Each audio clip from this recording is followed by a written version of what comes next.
અહેમદાબાદ મિત્ર ન્યૂઝની ટોપ 10 ખબરોમાં આપનું હાર્દિક સ્વાગત છે.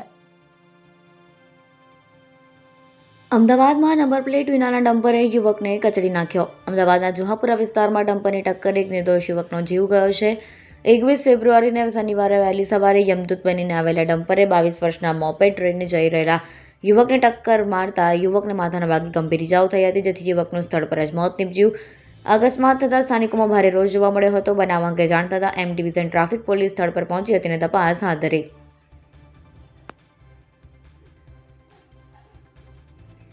ભારતીય જનતા પાર્ટીના રાષ્ટ્રીય અધ્યક્ષ તરીકેની જવાબદારી સંભાળ્યા બાદ નીતિન નબીન સૌપ્રથમ વખત ગુજરાતની મુલાકાતે. નીતિન નબીન આજે 21 ફેબ્રુઆરી પ્રવાસના બીજા દિવસે તેમણે અમદાવાદના સાબરમતી રિવરફ્રન્ટ અને અટલ બ્રિજની મુલાકાત લીધી. સવારે રિવરફ્રન્ટ પર મોર્નિંગ વોક કર્યું.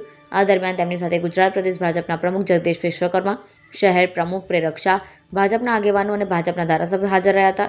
નીતિન નવીને રિવરફ્રન્ટ ખાતે ગાંઠિયા, પૌવા અને ઉપમાનો નાસ્તો પણ કર્યો. તેમણે અટલ બ્રિજની મુલાકાત દરમિયાન ત્યાં હાજર યુવાનો સાથે પણ અલગ અલગ મુદ્દે ચર્ચા કરી.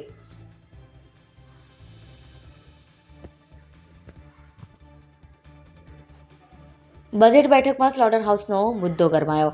રાજ્યની સૌથી મોટી મહાનગરપાલિકા અમદાવાદ મ્યુનિસિપલ કોર્પોરેશનના વર્ષ 2026-27ના ઐતિહાસિક ₹18,518 કરોડના વાર્ષિક બજેટને મેયર પ્રતિભા જૈન દ્વારા બહુમતીથી પસાર કરવામાં આવ્યું. વિપક્ષ દ્વારા જે સુધારા મૂકવામાં આવ્યા હતા તેને ફગાવી દઈ સ્ટેન્ડિંગ કમિટી ચેરમેન દ્વારા મુકાયેલું બજેટ મંજૂર કરવામાં આવ્યું. મ્યુનિસિપલ કમિશનર બંછાનિધિ પાની દ્વારા બજેટમાં મૂકવામાં આવ્યું વિવાદાસ્પદ સ્લોટર હાઉસનો મુદ્દો બજેટ બેઠકમાં ઉછળ્યો હતો અને ભાજપ વિપક્ષ આ મામલે આમને સામને આવી ગયા હતા.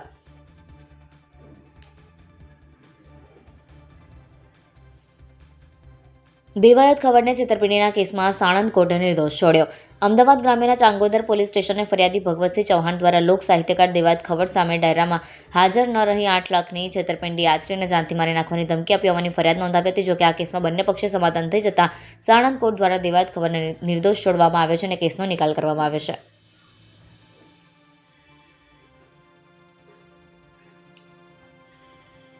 અમદાવાદ પ્લેન ક્રેશ પીડિતનો એર ઇન્ડિયા પર ગંભીર આરોપ. એર ઇન્ડિયા વિમાન દુર્ઘટના બાદ હવે એક ગંભીર વિવાદ સામે આવ્યો છે. અકસ્માતમાં બચેલા અને 23% દાઝી ગયેલા અજય પરમારે એરલાઇન સામે વિશ્વાસઘાતનો આરોપ લગાવ્યો છે.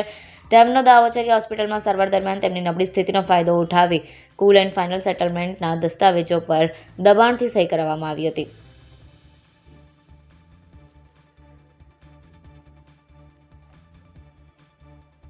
ડિજિટલ અરેસ્ટનો ભોગ બન્યા વૃદ્ધ. સેટેલાઇટમાં રહેતા 83 વર્ષીય રિટાયર્ડ નેવી ઓફિસર ડિજિટલ અરેસ્ટનો ભોગ બન્યા. ગઠિયાઓએ સીબીઆઈ ઓફિસર અને નકલી કોર્ટના જજ બની વૃદ્ધને ડરાવી ધમકાવી સતત 48 કલાક ડિજિટલ અરેસ્ટ રાખી 42.50 લાખ પડાવ્યા. વૃદ્ધના દીકરાને આ બાબતની જાણ થતાં તેણે સાયબર ક્રાઇમ પોલીસ સ્ટેશનમાં ફરિયાદ નોંધાવી. પોલીસે ગુનો નોંધી તપાસ હાથ ધરી છે. નેવીમાંથી રિટાયર થયેલા સેટેલાઇટમાં રહેતા 83 વર્ષીય વૃદ્ધ પર થોડા સમય પહેલા મોબાઈલમાં અજાણ્યા નંબર પરથી ફોન આવ્યો. પોતાની ઓળખ ટેલિકોમ ડિપાર્ટમેન્ટના અધિકારીને આપી કહ્યું કે તમારા મોબાઈલ નંબર પર ઘણી બધી ફરિયાદ આવી છે, જેની તપાસ સીબીઆઈ બોમ્બે કરી રહી હોવાનું જણાવ્યું.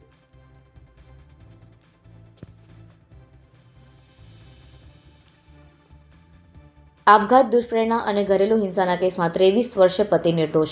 હાઈકોર્ટે એક ચુકાદામાં એવું તારણ રજૂ કર્યું છે કે પતિની જાણ વિના પત્ની તેના પિયરમાં વધુ રોકાઈ હોય અને તેથી પતિએ તેને માત્ર એકવાર થપ્પડ માર્યા હોય તો તેને ક્રૂરતા ઠરાવી શકાય નહીં. હાઈકોર્ટે આ મામલે આપઘાતની, દુષ્પ્રેરણા અને ક્રૂરતાના આરોપમાં દોષિત ઠરેલા પતિને 23 વર્ષે નિર્દોષ જાહેર કરતો ચુકાદો આપ્યો છે. વલસાડની સેશન્સ કોર્ટે વર્ષ 2003માં પતિને આપઘાતની, દુષ્પ્રેરણા અને ક્રૂરતા માટે દોષિત ઠરાવી સજા ફટકારી હતી, જેની સામે પતિએ હાઈકોર્ટમાં અપીલ દાખલ કરી હતી.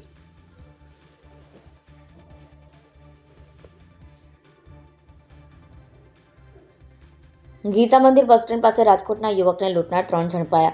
અમદાવાદ ખાતે આવેલ રાજકોટનો યુવક રોકાવા માટે રાત્રિના સમયે હોટલ શોધતો હતો ત્યારે એક શખ્સે ગીતા મંદિર બસ સ્ટેન્ડ પાસે તેની પાસે જઈ ₹10 માંગીને ચપ્પુ બતાવ્યું. બાદમાં રિક્ષામાં અજાણ્યા 3 શખ્સો આવ્યા. યુવકનું અપહરણ કરીને રિક્ષામાં મોબાઈલ, અમેરિકન ડોલર સહિત કુલ ₹40,000ની મત્તા લૂંટીને કાંકરિયા તરફ અંધારામાં ઉતારીને નાસી ગયા. યુવકે કાગડાપીર પોલીસ સ્ટેશનમાં ફરિયાદ નોંધાવતા ઝોન 6 એલસીબીની ટીમે 3 આરોપીને ઝડપી પાડ્યા છે.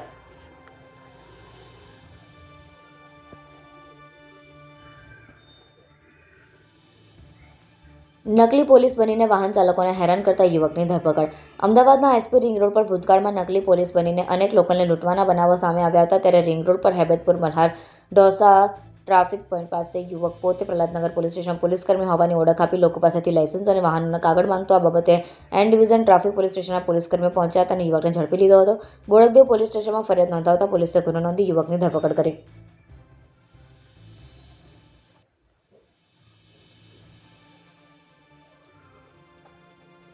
ધોળકા લોધીના લીમડાથી જૂના બસ સ્ટેન્ડ સુધી દબાણો હટાવાયા. ધોળકા નગરપાલિકા દ્વારા ધોળકા શહેરના મેઇન રસ્તાઓ પરથી તથા બજાર વિસ્તારમાંથી દબાણો દૂર કરવાની ઝુંબેશ હાથ ધરી છે. જે અંતર્ગત ધોળકા શહેરના લોધીના લીમડાથી મધર ઓટો 4 રસ્તાથી જૂના બસ સ્ટેન્ડ સુધીના દબાણો દૂર કરવા માટે ધોળકા નગરપાલિકા દબાણ ખાતાની ટીમ પહોંચી હતી. લોધીના લીમડાથી જેસીબી મશીનથી દુકાનો આગળના ગેરકાયદેસર ઓટલાઓ સહિતના દબાણો દૂર કરાયા હતા. અહેમદાબાદ મિત્ર ન્યૂઝની યુટ્યુબ ચેનલને સબસ્ક્રાઇબ કરો અને બેલ આઇકન જરૂરથી દબાવો જેથી મહત્ત્વના સમાચાર આપના સુધી જલ્દીથી પહોંચે.